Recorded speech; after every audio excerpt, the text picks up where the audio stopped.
And what is the ministry? Really, man, it's like I don't know if I can give you a point to something, because I don't really see an example of. So I'll tell you what I do see. I see an international wellness center. What I mean by that, like there's some beautiful. I'm gonna give you an example. Beautiful mountains overlooking the ocean in Uluwatu, Bali. You know, there's some amazing places in the jungle in Costa Rica. There's some amazing places in the jungle in Mexico. But wherever I decide on a destination, I do see like a healing center where people can, you know, I won't say frequent, but where retreats are held, you know, where people come to reset and to get some food, to get fed in a Dr. Staby kind of. I was just gonna say you want some Dr. Sabi shit, huh? Yeah. You see, the reason why is because we're too acidic. The yam is not the cassava, it's not native to Africa.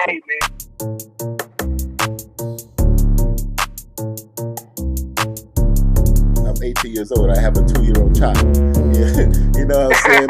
My sperm is potent. I am balanced and alkaline with the universe.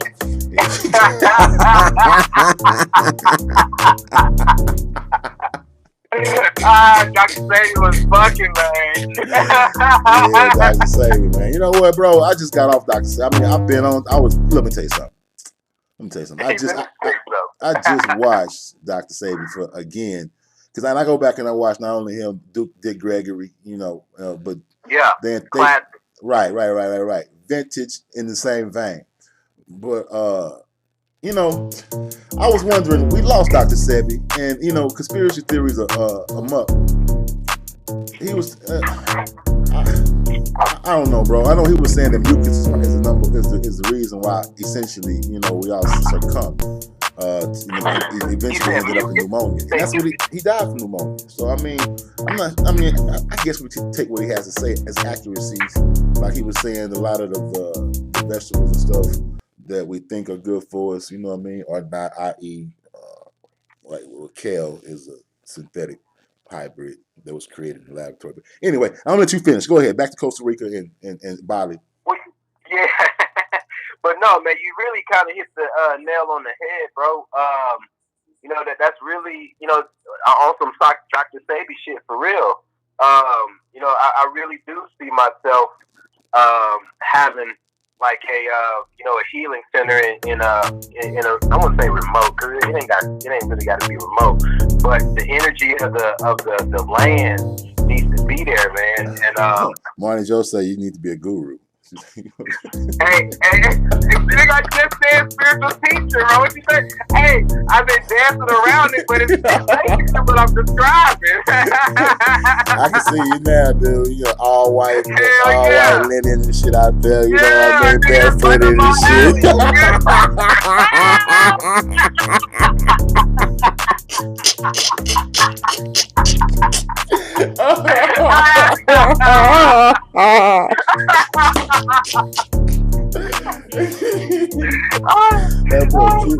Hey, we laughing so hard because that's probably the truth, though. I see you. Straight guru status, bro. Nigga, I'm trying to reach guru status in this life. Hell yeah.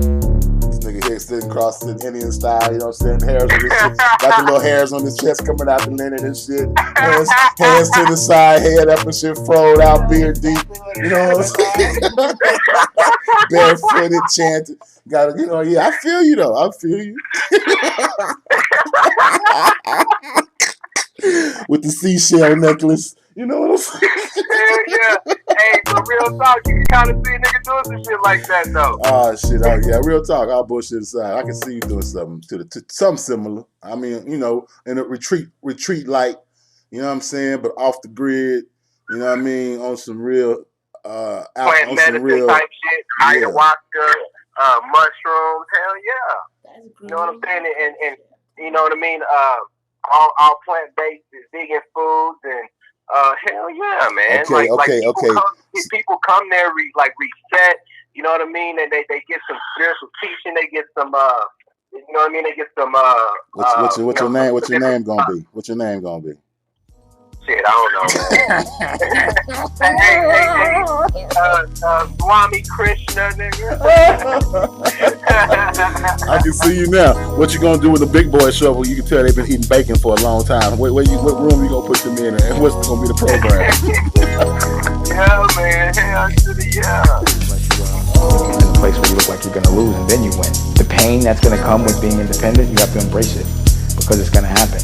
And also know that the more successful you get, the more problems you're gonna have. The more knots you're gonna have to untie. Being a boss does not mean smooth sailing. Unless you are in a place where you look like you're gonna lose, and then you win. The pain that's gonna come with being independent, you have to embrace it because it's gonna happen. And also know that the more successful you get, the more problems you're gonna have. The more knots you're gonna have to untie. Being a boss does not mean smooth sailing. It means having the ability to care about other people before yourself and to untie problems, untie knots. That's all it is. It's not business if there's not problems. There's nothing good without struggle. It just doesn't happen. In all my experiences, there hasn't been one thing that's been successful without me feeling some pain before it was successful. So now when there is pain, I embrace it.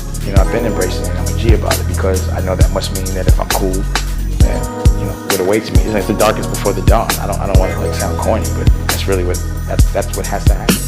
I'm always gonna play fair. You know what I mean? Like I don't believe in doing anything unless it's fair. Because I believe there's always karmic repercussions from doing things unfair. John, I don't want to sound corny, but that's really that's what has to happen. I'm always gonna play fair. You know what I mean? Like I don't believe in doing anything unless it's fair. Because I believe there's always karmic repercussions from doing things unfair. So what could appear to be a win or something that appears to be a fast money, I know in the long run I'm gonna suffer. That it's always a test. Anything quick is a test. I believe there's always karmic repercussions from doing things unfair. So what could appear to be a win or something that appears to be a fast money, I know in the long run I'm gonna suffer. That it's always a test. Anything quick is a test. I can get it quick if I don't have to cheat, but if I gotta cheat to get it fast, I don't want it. My parents haven't bought me clothes since I was about 14. I haven't had nobody buy me nothing. Let's say that. No one's taken care of me since I was 14 years old. And I didn't want nobody taking care of me because they couldn't. What they was trying to buy me, I wasn't trying to wear.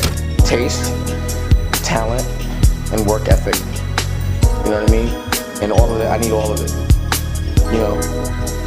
Taste, talent, work ethic, perspective. So when I interview, or when the people I work with find talent, they have to bring me, I have to get a mixtape from them, because I need to know what music they're listening to. Because taste in music tells a lot about a person. It really does. I gotta know who their favorite designer is. What's the last book they read?